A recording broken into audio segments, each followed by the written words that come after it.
Throughout history, women have had to struggle for equality in all elements of our society, but perhaps nowhere have they had a more difficult time than in the athletic arena. I was lucky to grow up in a home where both my parents loved sports and where I threw football passes around the backyard with my brothers. But as I grew older, I began to experience the restrictions that for so long had kept girls off the sports fields and on the sidelines. But as women have always done when confronted with obstacles, we fought for and won our equal place. We honor these pioneering athletes as great competitors, but also as role models who have inspired us all. The story of women in sports is a story of struggle, courage, and triumph. Every girl in America today should know she's limited only by her dreams. But whether she's running the marathon or running for president, victory belongs only to those who dare to compete.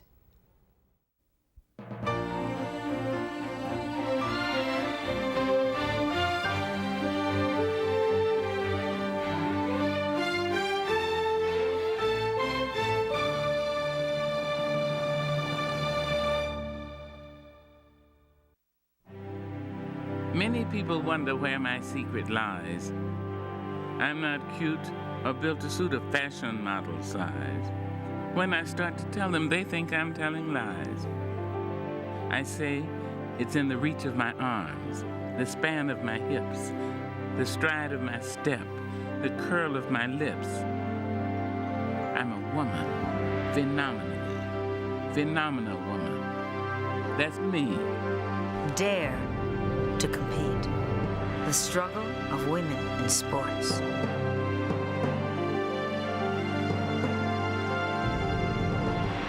Working her way to the basket and takes it in. Sport is a rite of passage that has always been granted to boys and men, a privilege of gender. And although girls and women have been playing sports for over a century, it's only recently that they have been accepted as true athletes. Competitive, aggressive, and bold.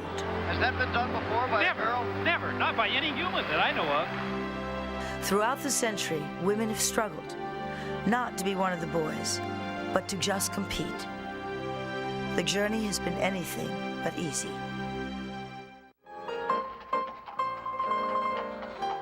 As America urbanized during the late 19th century, the conservative ideals of Queen Victoria still ruled American society and American women.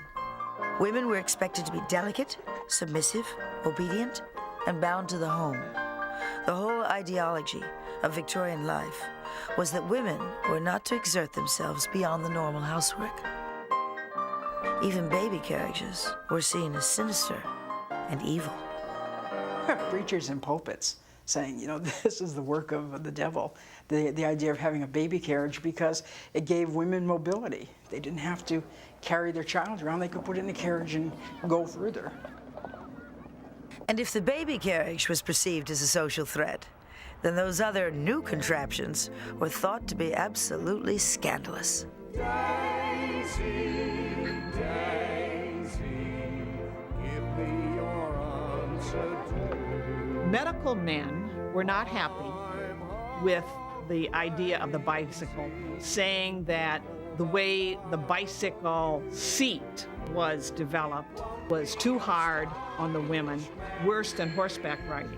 That warning was no different than doctors who warned women who tried to jump hurdles or who tried to run great distances, you're going to have reproductive failure, your ovaries are going to drop, something is going to happen to you if you strain yourself.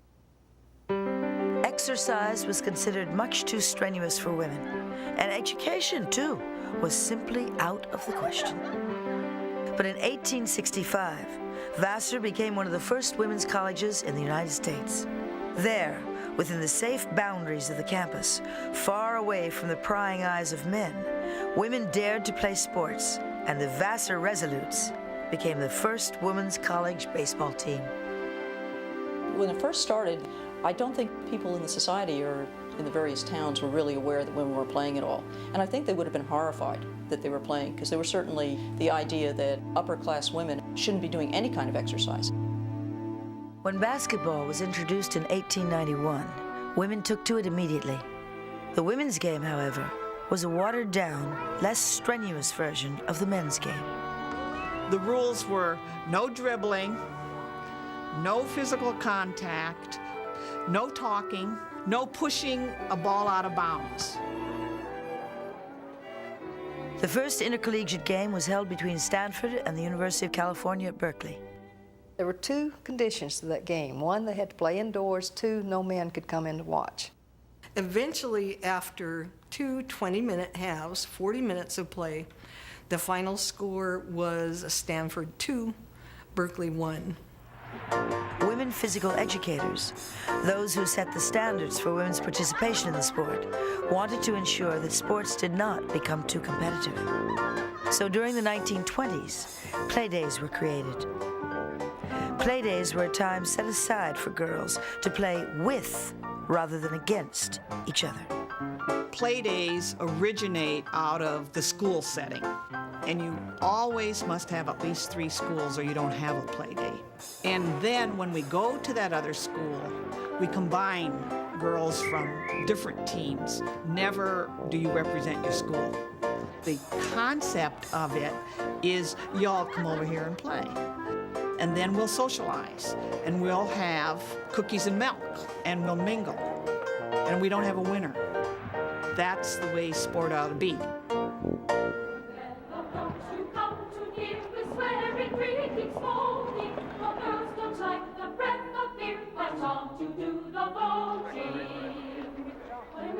Women were beginning to gain more freedoms, though. In 1919, the 19th Amendment was passed, giving women the right to vote. The Roaring Twenties followed, with the flappers in their revolutionary, boyishly bob haircuts, short skirts, and daring sheaths. Yes, sir, that's my baby. As the world celebrated the war to end all wars, as silky ladies drank martinis and smoked cigarettes in speakeasies, a heroine for the times emerged from France, sans corset, but wearing billowy chiffon dresses that, ooh la la, actually exposed her ankles. Suzanne Longden wasn't at all pretty, but she was gloriously elegant. And at a time when Ruth and Grange, Dempsey and Tilden gave us what was known as the golden age of sport, she became the world's first women's sports superstar.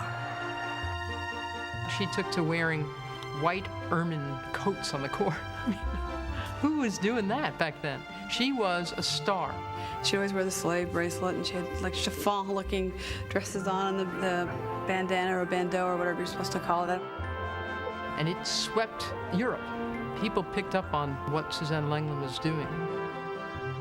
She was ahead of the curve all the time. It almost seems when you watch the old footage of Lenglen that she went out of her way to perform dance more than tennis.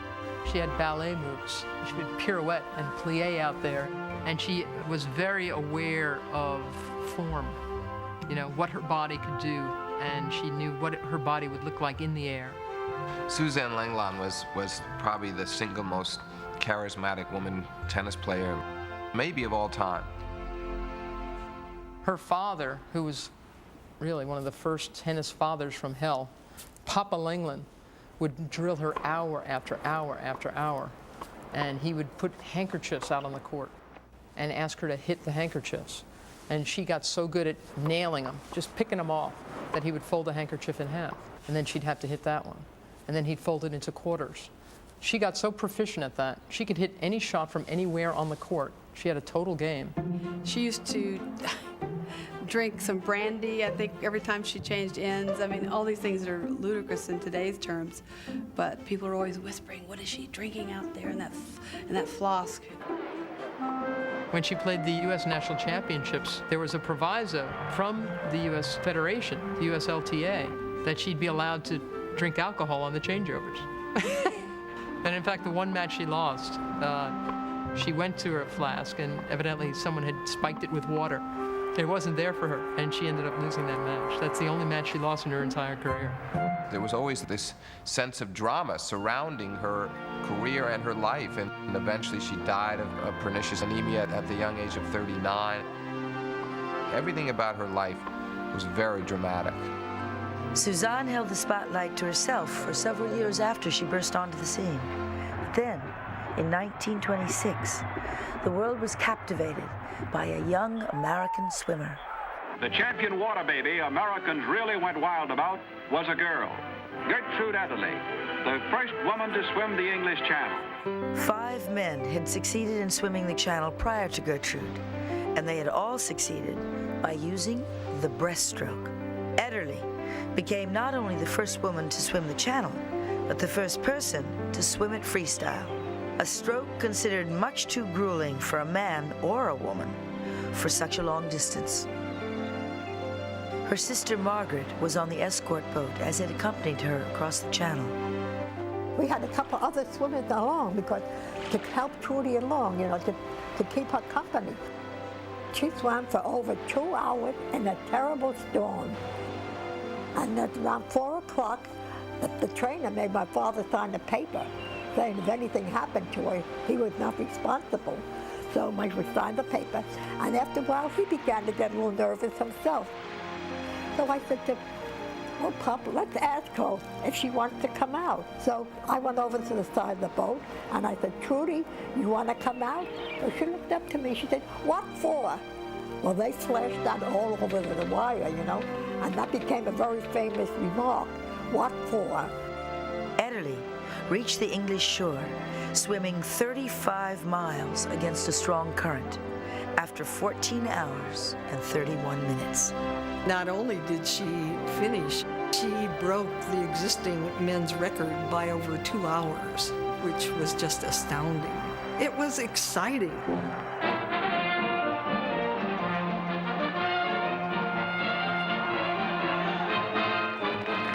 And when Trudy got home, New York went wild.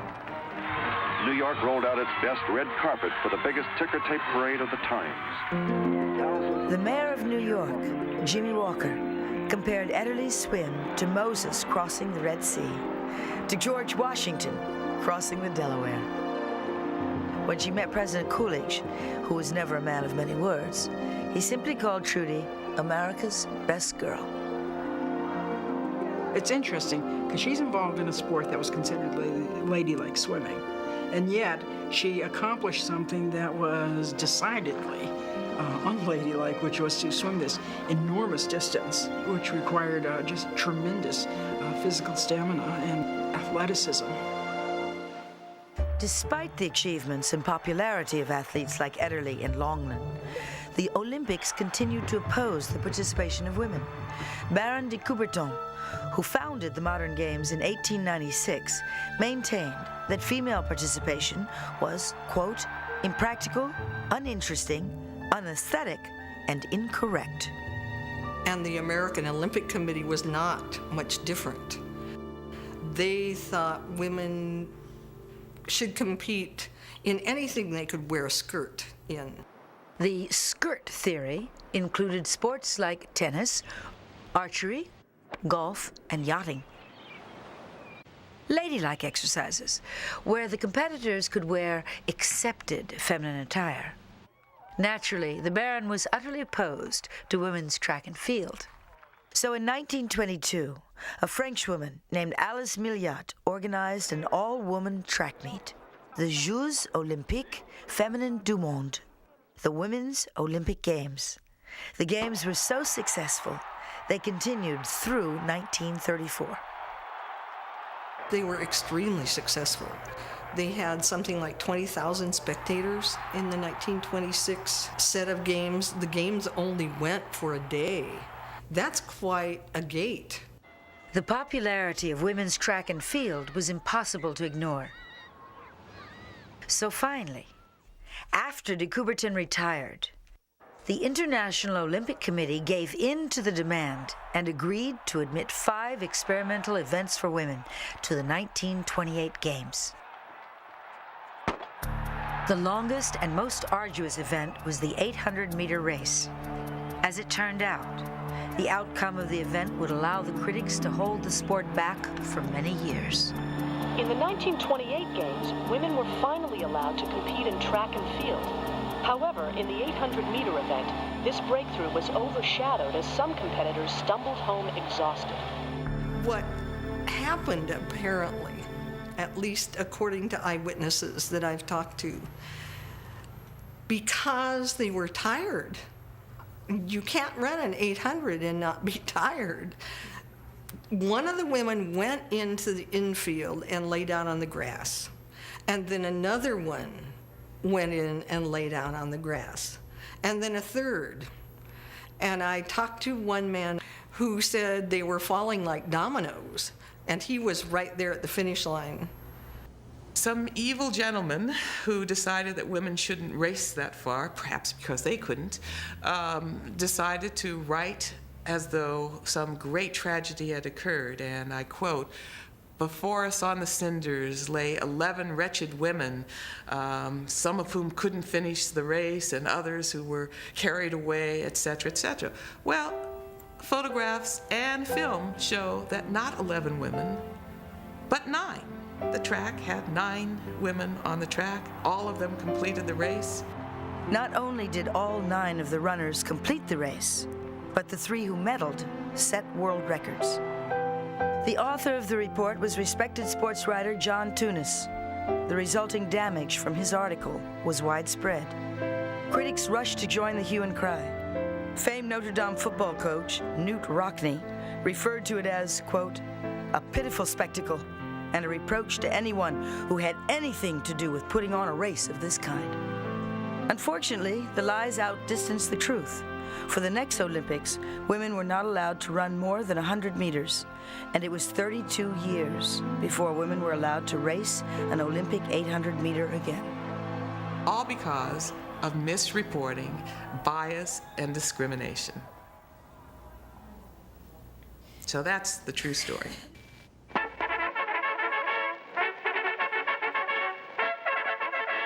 Fortunately, at the 1932 Olympic Games in Los Angeles, women's sports found its first great Olympic star, Babe Dietrichson-Zacharias.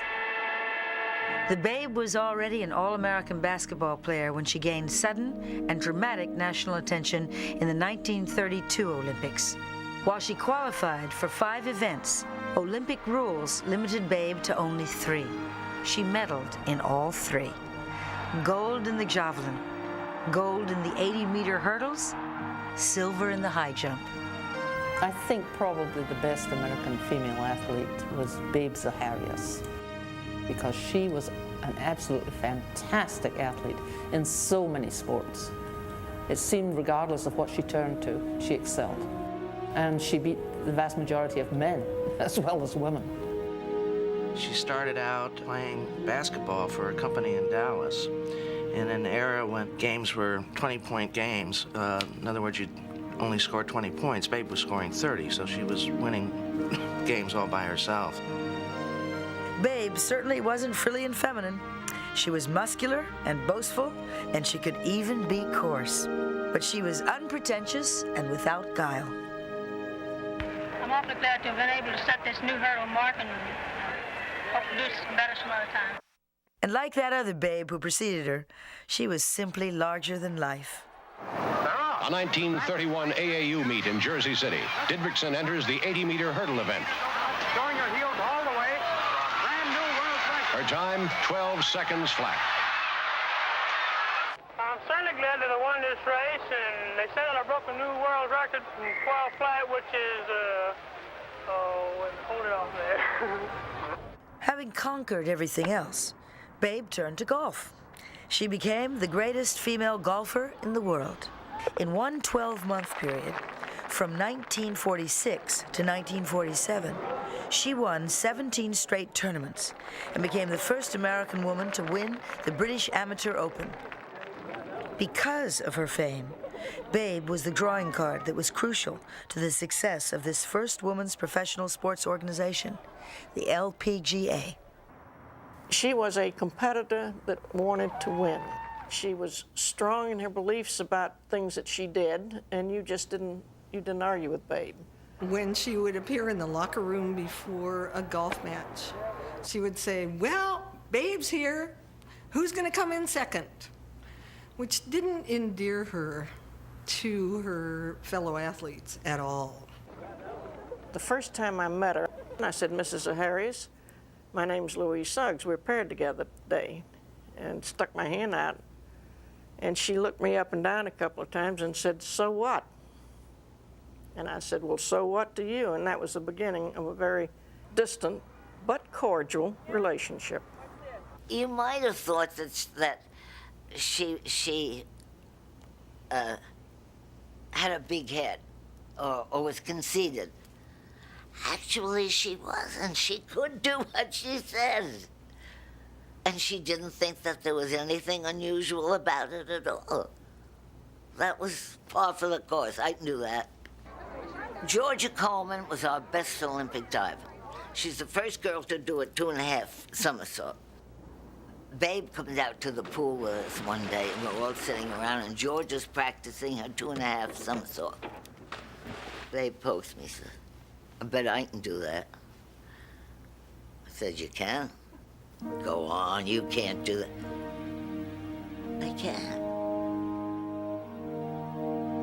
That poor girl was black and blue from head to toe. She went up and did a 2.5 somersault and went flat.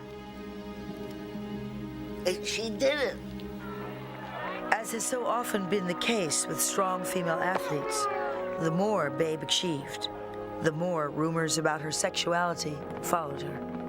I think there was some question about her sexuality, but once she married George Zaharias, the question seemed to stop. She also changed her image greatly. If you look at pictures of her in the 30s, and then look at pictures of her in the 40s, when she becomes the premier golfer, her hair is long, it's curled, she's wearing earrings, she's wearing skirts. Quite a difference from the rather crude behavior of the 30s. But the interesting thing about Babe is that she bought into the idea that women might damage their reproductive systems by competing. And she thought the reason that she didn't have children was that she had trained too hard. But I think all women bought into that at that time.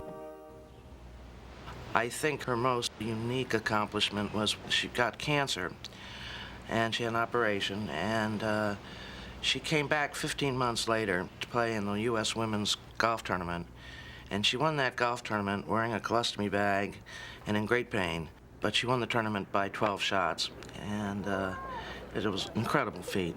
Winner of nearly 50 major golf tournaments. Stricken by cancer in 1952, she makes an electrifying comeback in 1954, winning the Women's National Open. I don't like to keep bringing up this hospital deal of mine, but I was laying there in room 201 at the Hotel Dieu Hospital, and these reports were going out about that I never play championship or tournament golf again. And I laid in the bed and I says, "Please, God, let me play again." And he answered my prayer. And I want to thank God for letting me win again. It's really wonderful. She died of cancer in '56. She was only 45. So she had accomplished a great deal in really a short span of time.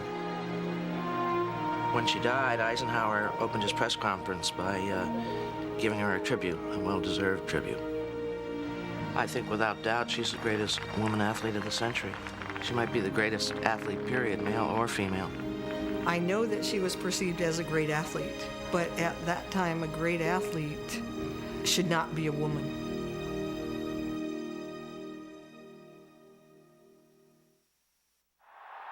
Many of the best female athletes, like the Babe, have been sneered at for being too masculine.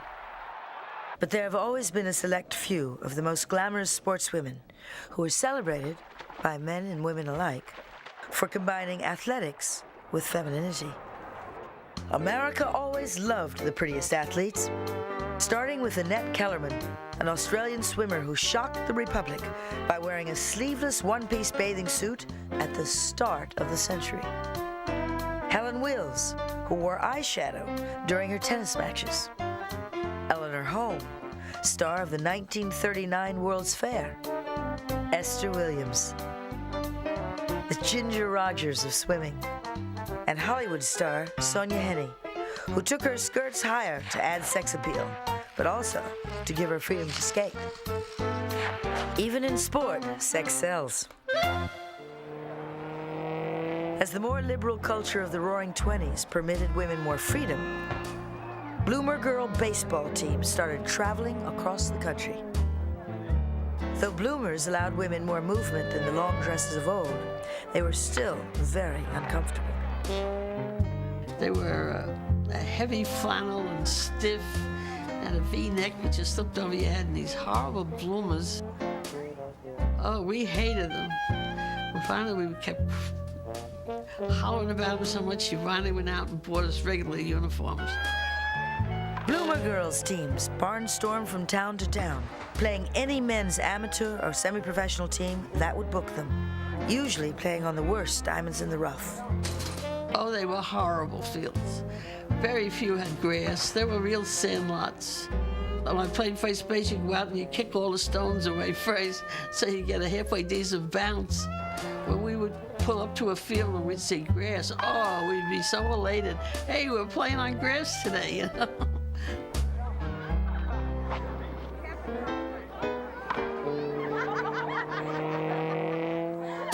On the whole, the public was delighted with the Bloomer Girls teams, and crowds came out all over. In fact, there was a Bloomer Girls team up in Canada. They had huge crowds, and yet you had ministers saying that this was a terrible thing, that women shouldn't be playing baseball. And you had some wives saying that if the teams came to their towns, that they, would leave their husbands. Some women were actually accused of being prostitutes, that their teams, the Bloomer Girls, were accused of being a kind of traveling brothel. Now, there's some basis in fact for this. It's quite clear that some promoters knew that they could get a lot of men coming to games if they dressed women in fairly scanty outfits, and so they hired prostitutes, I believe, or showgirls, to basically show themselves off, and so it became a kind of a sort of can-can on a baseball diamond. In other instances, it helped the box office for promoters to use a woman on a man's team. Ladies and gentlemen, take great pleasure of introducing this afternoon the Wonder Girl of baseball, Miss Josie Caruso. Miss Caruso is the only lady baseballist in the world that has stood out prominent with a team that is composed exclusively of ex-major and minor league players. 2 years later, in 1931, Chattanooga Lookouts owner Joe Engel discovered another phenomenon, Jackie Mitchell. Jackie became the first woman to sign a professional baseball contract. Jackie Mitchell was this fantastic 17-year-old girl that could pitch. And so Engel hired her to play in an exhibition game with the Chattanooga Lookouts against the New York Yankees. And he then billed her as this wonderful pitcher that was going to pitch against the New York Yankees and Lou Gehrig and Babe Ruth. And in 1931, that's exactly what happened. And Babe Ruth came up to the plate and, he tipped his hat at her and was very, gallant. And she struck him out. And there are two stories.